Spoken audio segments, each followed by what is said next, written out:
I'm not seeing any evidence that the nearly republic-destroying efforts to jail and kill Trump are being adequately addressed by this Justice Department and FBI with the urgency that it requires.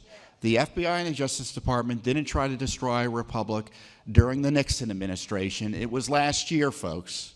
And let's not pretend that these agencies we can come in, lead these agencies with a half a dozen political appointees, have them leave in 4 years with the same infrastructure in place, and pretend the next group is going to come in, turn on the lights, and do exactly what they did to us before again and again.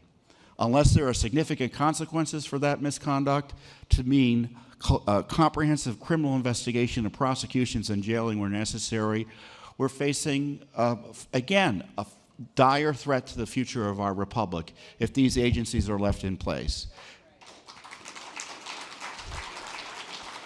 And my approach isn't denazification. My approach is what happened in Japan after World War II. We came in and tore their God down and made it impossible for them physically, spiritually, materially, physically, you name it, politically, to ever do what they did to us again at Pearl Harbor.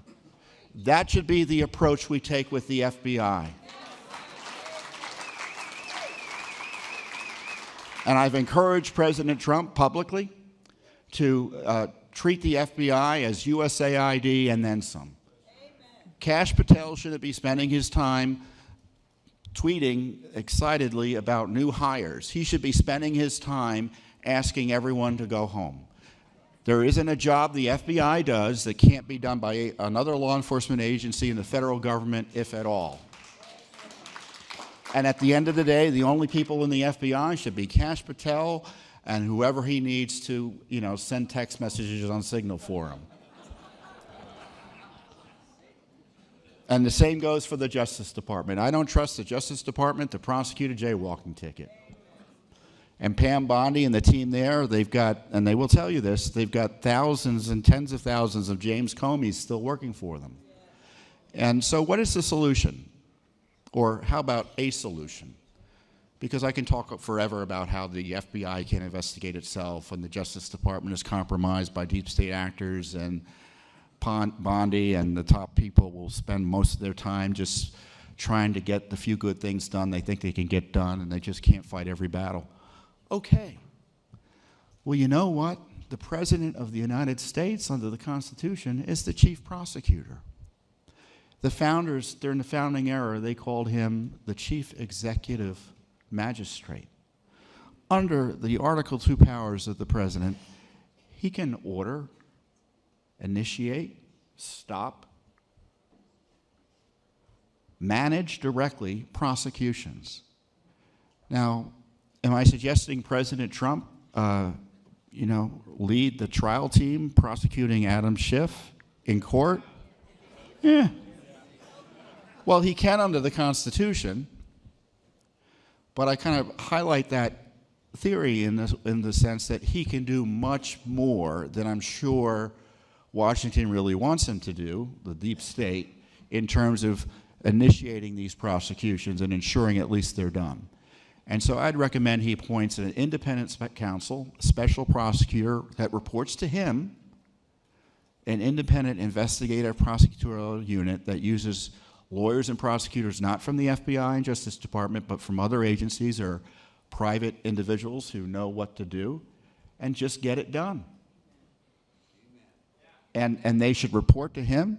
He should run the prosecution to the degree he thinks appropriate. Any prosecution he should sign off on. Any investigations, what crimes to be investigated, he should provide that leadership. And when it comes to the prosecution, he can ask Pam Bondi what she thinks. Is it an appropriate Constitution? Is it valid? And of course, the protections of the Constitution still apply to the targets and defendants, but it will be done by an agency or a unit of the President, an appointee of the President that people will trust to get it done without regard for the political consequences. Now, he can consider that. He can consider the political and practical consequences of what I suggest, but I don't see another way forward. I don't think Pam Bondi's Justice Department is interested in doing what I think we all want them to do. And they may have good reasons and persuasive reasons to some, but not to me. And I'm tired of them saying, we've got a plan. I remember Bull Durham. Well, Bull Durham, just wait, Bull Durham's going to do it, right? What did Bull Durham do? What did the special counsel Durham do in the end? Nothing much. Limited prosecutions that avoided the core people that were behind the corruption. So I think there are opportunities there. Now, on the other hand, the Justice Department's being a little bit more transparent, which is good. It's fits and starts. I mean, we sued for the Epstein files after they kind of blew the release of those public records last month. Pam Bondi says, I've got the records on my desk. And so give us the records about the records on your desk. We don't have any records of that. Well, come on, guys. Get your act together.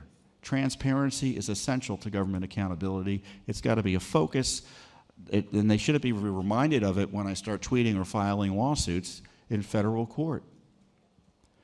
The other challenge we have is our judiciary, and I'm worried about the special counsel, the Supreme Court of the United States, because the Supreme Court of the United States and too many judges have kind of blinked in the face of the leftist assault on the president and our constitutional republic. And too many judges have abused their authority to target President Trump and usurp his powers under the Constitution. And the Supreme Court has done a few things to check that, but nothing sufficient in my view, given the emergency nature of what President Trump needs to do. Remember, the game is delay. So Trump may win in the end, he may lose in the end, but the goal is to make him wait for those victories and losses and to keep the policies that would otherwise be effectuated in a timely way to protect the republic from having the impact they would otherwise have that could save the republic. And so there's got to be a serious response to that. Now, Chief Justice Roberts says we can't talk about impeachment. It's not appropriate.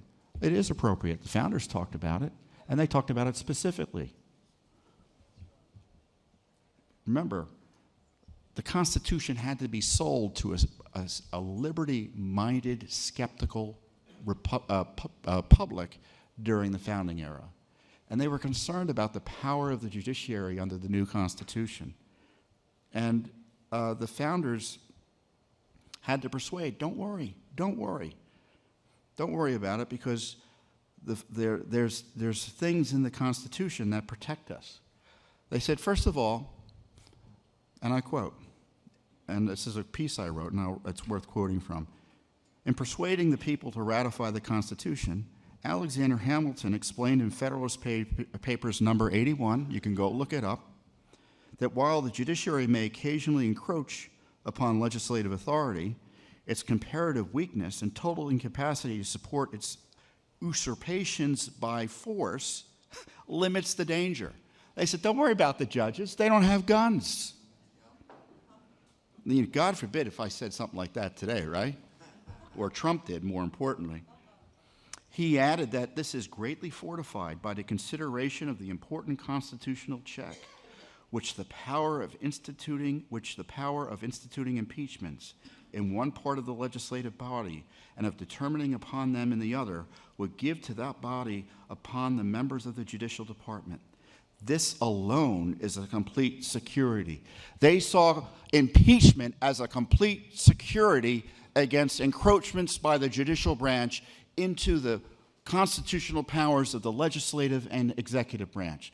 They sold our Constitution to us based on that promise of impeachment being available to us in times of need.